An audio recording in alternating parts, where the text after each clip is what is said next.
Welcome there, students. I just left a lot of feedback on y'all's first 400 words. I got through one online class and I hope to get through the next very soon. And these are my observations. Now, some of these observations I've gathered from actually looking at 2 classes worth of face-to-face students today, and then I spent an hour and change on y'all's papers. So, such is the life of a composition instructor. These are some things that I've observed that I want y'all to make note of in your revisions and moving forward. Now, one thing that might prove odd to y'all, well, I don't know.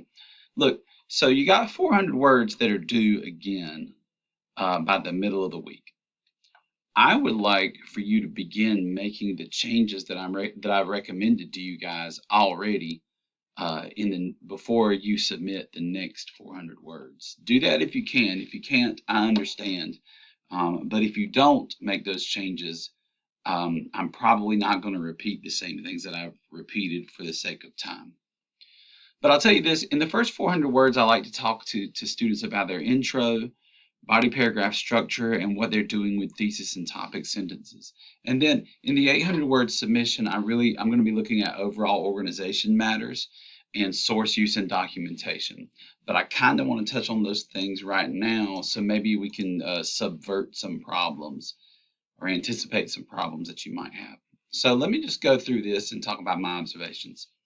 Please stop using you and your in your academic writing. That means stop doing it in this paper and every paper you ever write for the rest of your academic career. I statements are not appropriate for this paper either, and they will not be in any of these papers, barring some situations. And I'll mention that to you personally if I feel like an I would make sense. But anyway, that's an easy one to fix.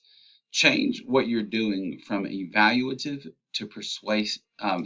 Change what you're doing from evaluative or persuasive to compare and contrast. This is a less, I don't want to say this is a less easy problem, but there is some of y'all are writing compare and contrast paragraphs that read like something else because your topic sentences are not good.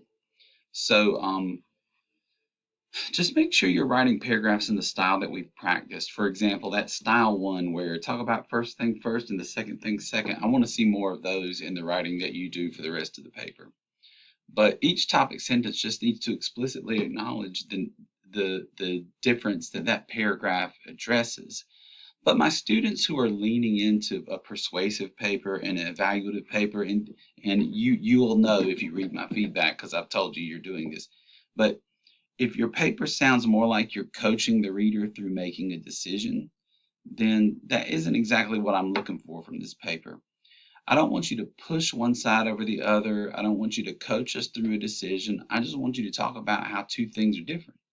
So no one has to make an evaluation or a judgment call between the two things that you're contrasting. I just want you to show us how these two things are different and why those differences matter. So each paragraph is just meant to be informative, objective, and explanatory. And it's less about making us want to buy an electric car versus a gasoline car, for example. So this is one of the weirdest things I've ever seen from my online students. I don't understand why all y'all are writing your conclusions when there's like half of a body left to write. I never pre-write my conclusion because you're still finding things out as you're continuing to write your analysis. So to me, it's a little awkward that so many of you had conclusions already. So it also makes me worried, like, don't they know they still have like 2 or 3 body paragraphs left to read? So if this is you, it's not a problem if you've written your conclusion ahead of time. I just think it's weird.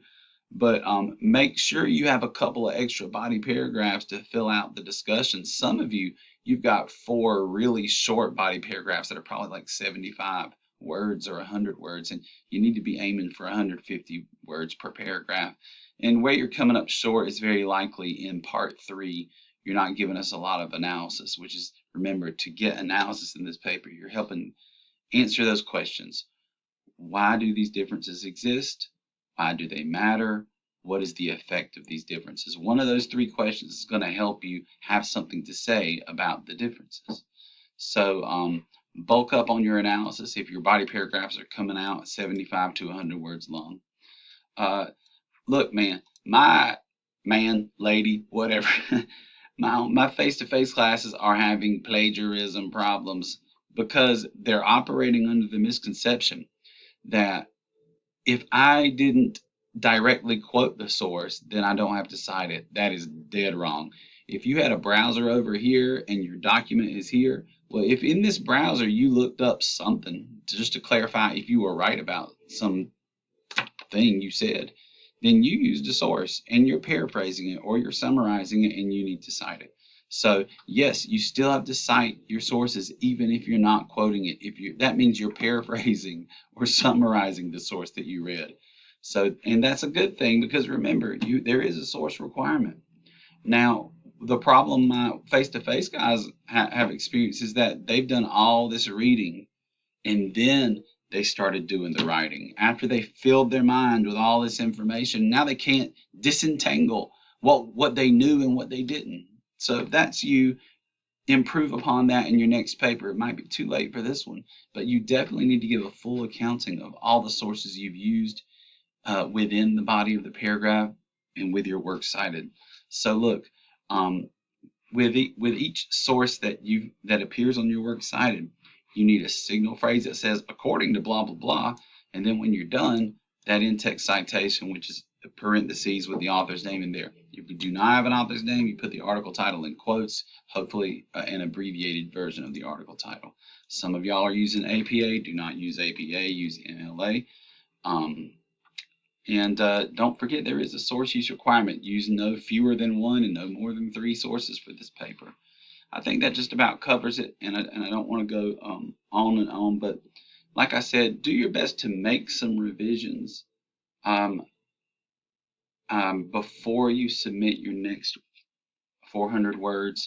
And remember, you have up to 1,000 words with this paper, so don't cut it short, and don't feel like you gotta, once you get to the 850 or whatever the bottom is, that you just stop and turn it in.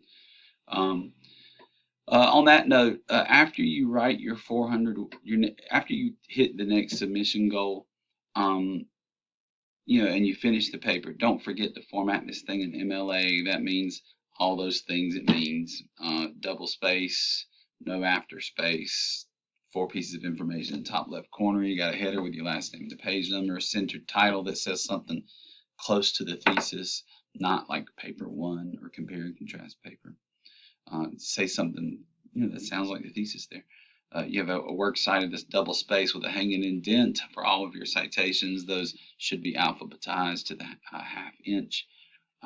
Anyway, you'll just have to get those guidelines out and follow those rules. That's all I got for you today, and good luck finishing this paper up and getting that next submission point in 800 words before midnight Wednesday.